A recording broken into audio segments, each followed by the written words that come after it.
بسم اللہ الرحمن الرحیم۔ شروع اللہ کے نام سے جو بڑا مہربان نہایت رحم والا ہے۔ السلام علیکم۔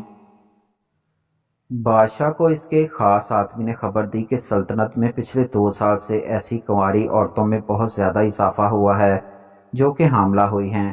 سلطنت میں بدکاری عام ہو چکی ہے۔ بادشاہ کو سر سے لے کر پاؤں تک پسینہ آ گیا اور وہ غش کھا کر گر پڑا۔ ہوش آنے پر آدمی نے بادشاہ سے پوچھا کہ آپ کو اچانک کیا ہوا ہے؟ بادشاہ نے آدمی سے کہا کہ میں شروع ہی سے اس بات کا قائل تھا کہ نکاح کو عام کیا جائے، یہی ایک راستہ ہے جس سے بدکاری کو روکا جا سکتا ہے۔ میں ہر سال 1000 جوڑوں کا نکاح کرواتا ہوں، مگر افسوس میں اپنی ہر کوشش میں ناکام ہوا اور اس سلطنت میں برائی اپنے عروج پر ہے۔ مگر افسوس کہ میں غلط تھا۔ میں نے سلطنت میں جہیز جیسی لعنت پر پابندی لگائی تاکہ نکاح کو آسان بنایا جائے، مگر افسوس میں اپنی ہر کوشش میں ناکام ہوا اور اس سلطنت میں برائی اپنے عروج پر ہے۔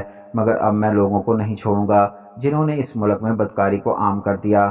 بادشاہ نے اپنے سب سے لائق وزیر کو یہ ذمہ داری سونپ دی کہ پتہ کرو کس جگہ پر یہ بدکاری سب سے زیادہ ہو رہی ہے۔ وزیر اپنی پوری کوشش کے باوجود یہ جاننے میں ناکام ہوا تو بادشاہ نے سلطنت میں اپنے جاسوس پھیلا دیے، جنہوں نے بڑی چالاکی سے ان جگہوں کی نشاندہی کر دی جہاں پر بدکاری سب سے زیادہ ہو رہی تھی۔ انہوں نے دیکھا کہ شہر کے داخلی راستے پر ایک تنگ سی گلی تھی جس میں بہت ساری عورتیں داخل ہوتی تھیں، مگر کچھ عورتیں ہی اس تنگ گلی کے دوسرے حصے سے نکلتی تھیں۔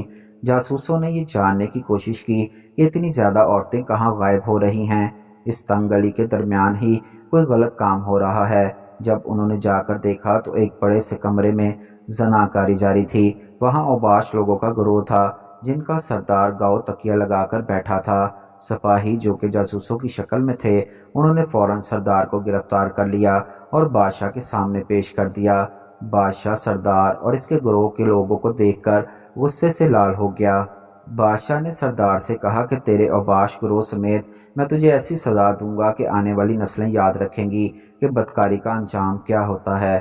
اس سردار نے زوردار قہقہہ لگایا اور بادشاہ سے کہا کہ ہمیں مارنے سے اس ملک سے کبھی بھی برائی کا خاتمہ نہیں ہو سکتا، کیونکہ آپ کے ملک میں پیاسا خود کنویں کی تلاش میں مارا مارا پھرتا ہے۔ بادشاہ نے کہا تم کہنا کیا چاہتے ہو؟ میں تمہارا مطلب نہیں سمجھا۔ سردار نے کہا کہ عورتیں ہمیں خود اپنی طرف راغب کرتی ہیں، ان کی حرکات سے ہمیں معلوم ہو جاتا ہے کہ کون سی عورت کیا چاہتی ہے۔ ہم نے ایک تنگ گلی کے ساتھ ایک رہائش گاہ بنائی ہوئی تھی۔ گلی میں گزرتے ہوئے جس عورت کا کبھی برائی کرنے کا ارادہ ہوتا وہ اپنے پاؤں کو زمین پر مارتی تھی۔ ان کے پاؤں میں بندھی پائل کی آواز سے ہمیں اشارہ مل جاتا تھا اور ہم اس عورت کو اٹھا کر اپنی رہائش گاہ پہ لے آتے۔ اس گلی سے عزت دار اور شریف عورتیں بھی گزرتی تھیں جن کو ہم نے کبھی تنگ نہیں کیا۔ اس شہر کی ہر وہ عورت جس کے پیروں میں پائل ہے وہ ہمارے پاس آ چکی ہے۔ بادشاہ نے کہا کہ عورتوں کو تو میں بعد میں دیکھ لوں گا، پہلے تم لوگوں کو عبرت کا نشان بناؤں گا۔ بادشاہ نے سردار اور اس کے گروہ کے 40 نوجوانوں کے سر تن سے جدا کر دیے اور ان کے سر شہر کے چوک میں لٹکائے گئے۔